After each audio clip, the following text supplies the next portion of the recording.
फेंका होगा ये इधर पड़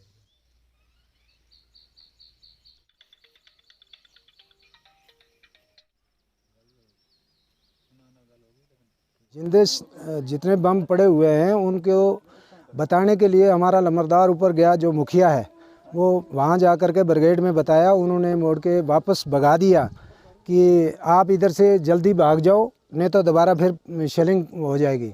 और उसका कोई कार्रवाई नहीं हुआ। 3-4 बम फोड़े ऊपर, जो ऊपर टॉप में थे, उनके नज़दीक फोर्स के नज़दीक थे, उनको फोड़ दिया। बाकी जो इधर कम से कम 150-200 बम पड़ा हुआ है, उसको कोई नहीं फोड़ा। और अभी तक कोई इधर आया नहीं है इस बमों को फोड़ने के लिए।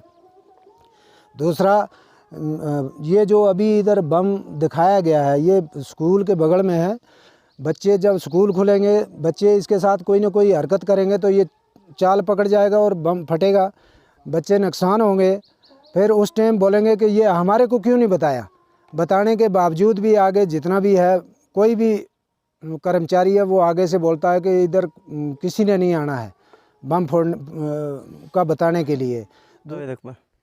सर, सबसे ज़्यादा ये परेशानी है, जिंदा गोलों को कोई उठाने वाला नहीं है और ना यहाँ इस पंचायत में कोई बैंकर है। और फायरिंग के दौरान सबसे परेशानी फसल लगाने में, काटने में बहुत ज़्यादा परेशानी है, क्योंकि यहाँ किसी पंचायत के अंदर कोई भी बैंकर नहीं दिया गया सर। तो उसके बाद दूसरा परेशानी ये है कि यहाँ कोई जो ज़िंदा बम पड़े हैं वो उठाने वाला कोई नहीं है सर। ये सबसे ज़्यादा सर परेशानी है। जो ज़िंदा बम पे वो आपने खुद भी देखे हैं, वो ज़मीन के ऊपर सामने पड़े हैं। ज़मीन के अंदर तो वो तो अलग बात है, जो सामने पड़े वो भी कोई उठाने वाला नहीं है।